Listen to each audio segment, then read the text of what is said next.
Y'all get ready? Yes, you get ready. We are gathered here today to sip some tea, honey. So make sure you guys have your teacups ready because this tea is what? Piping hot. Hey you guys, it's your girl T. So I want to come on here and talk about a lot of stuff that went on today on social media. So if you guys don't know, this morning I Stand With Khalif was trending all over social media. If you guys remember back on my news channel, I covered his case extensively.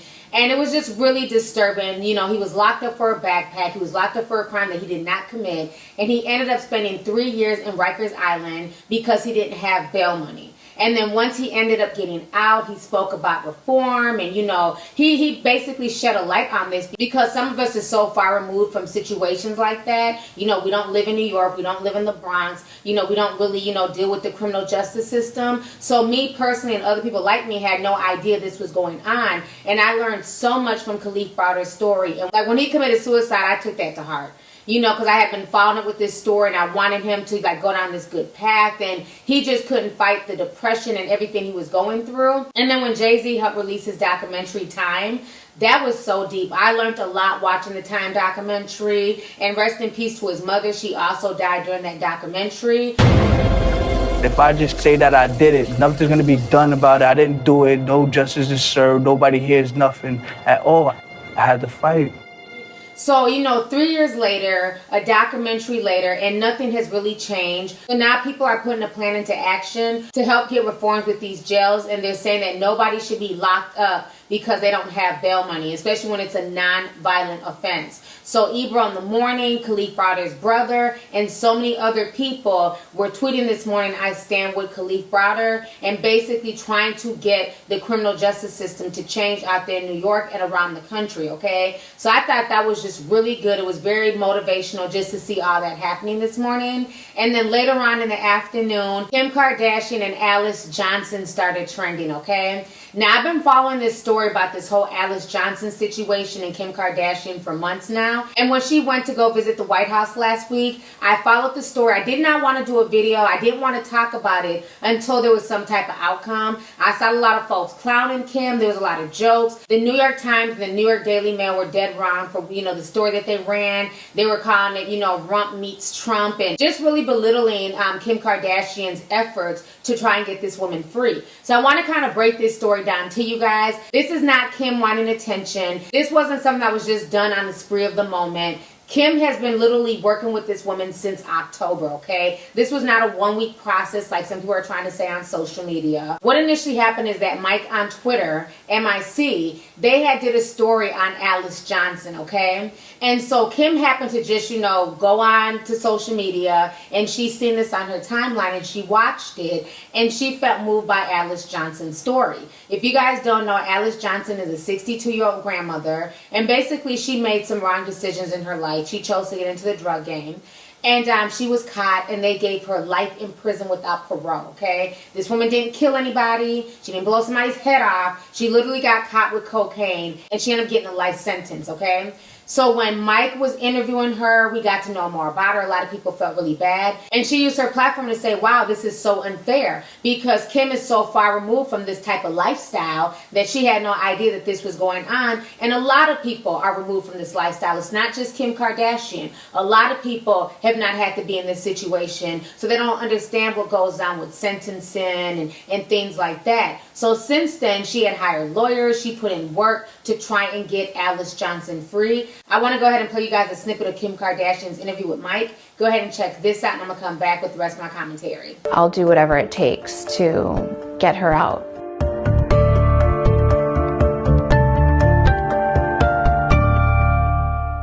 I want to just start in the beginning. How did you get involved with the case of Alice Marie Johnson? I saw your video, and when I see a story like hers, and I go back to maybe, decisions we've all made that probably, maybe not at that caliber, but if you think about a decision that you've made in your life and you get life without the possibility of parole for your first time nonviolent offense, there's just something so wrong with that.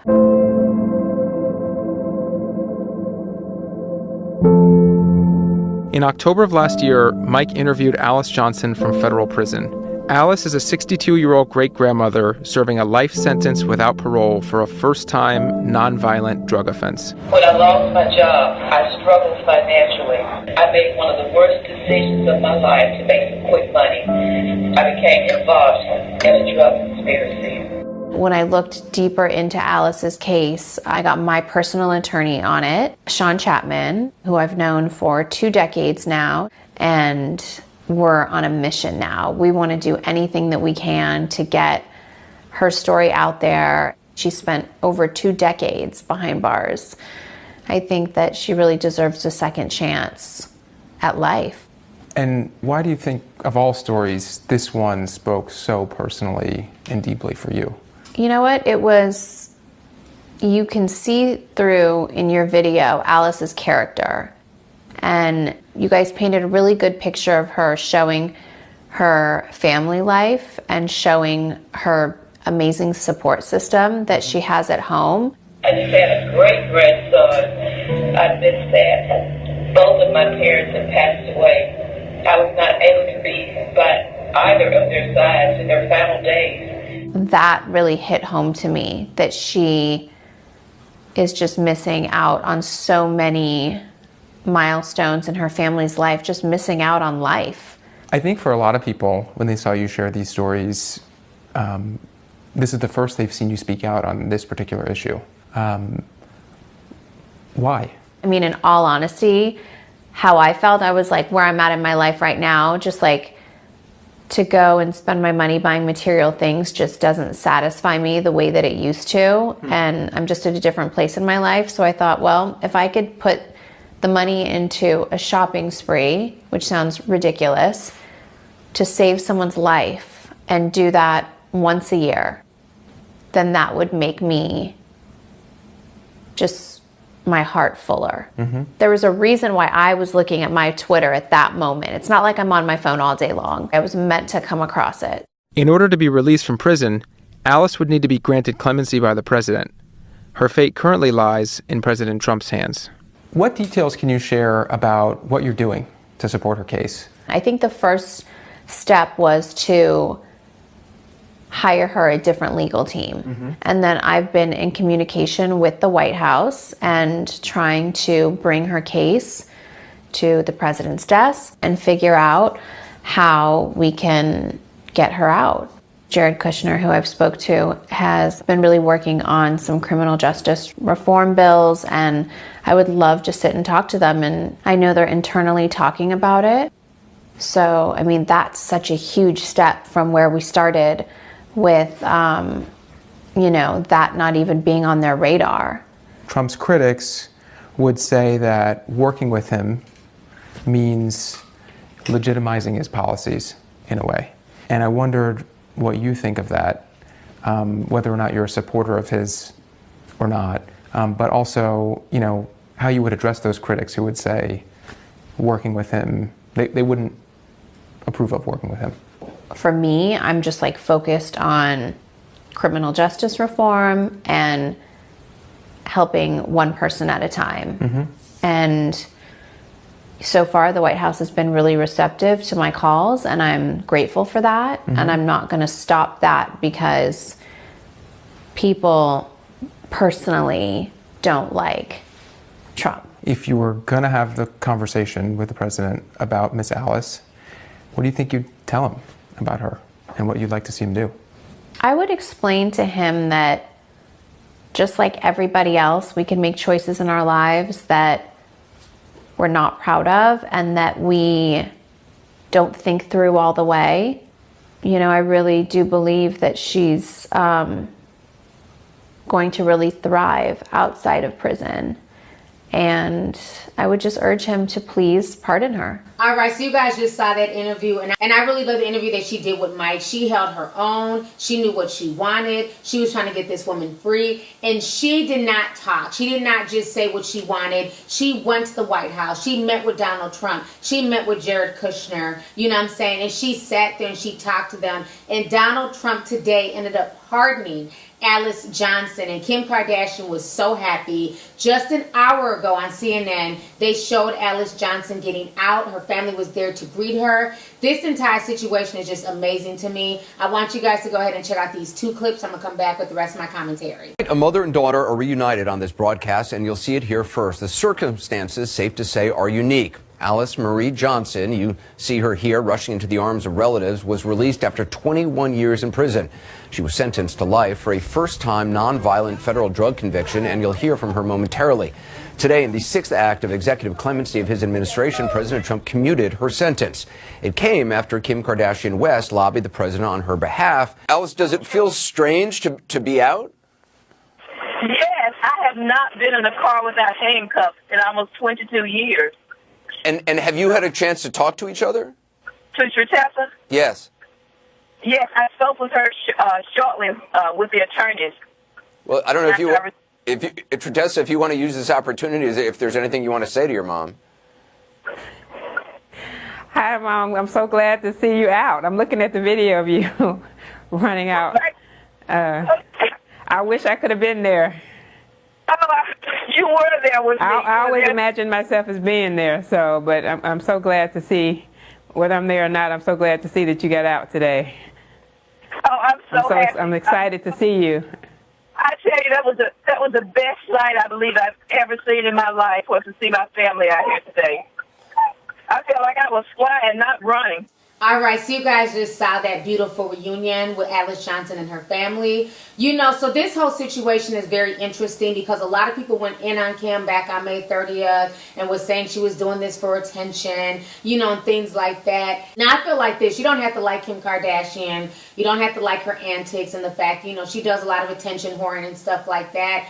But again, you have to separate different situations, okay? I may not like her, posing on the internet naked and doing, attention whoring things. But in this instance, I can give Kim Kardashian her props. What she did was genuine. It was from her heart. And if I can give Jay-Z props for shedding light on the whole Khalif Browder situation and, putting out that documentary and bringing light to a situation that I really didn't know existed until I watched that documentary, because I did not understand how somebody could just, be in jail and not have bail money and, have, for a backpack. I just didn't understand how that could happen. And Jay-Z broke that down to me. So if I can give Jay-Z props for what he did in the Khalif Browder case, and how he brought attention to that, I can definitely give Kim Kardashian her props for using her celebrity, using her relevance to go to the White House, to talk to Donald Trump, and to get this 62-year-old grandmother free for a wrong decision that she made. One thing I've learned over the years, which is growing up, especially growing up in the inner cities, in the hood,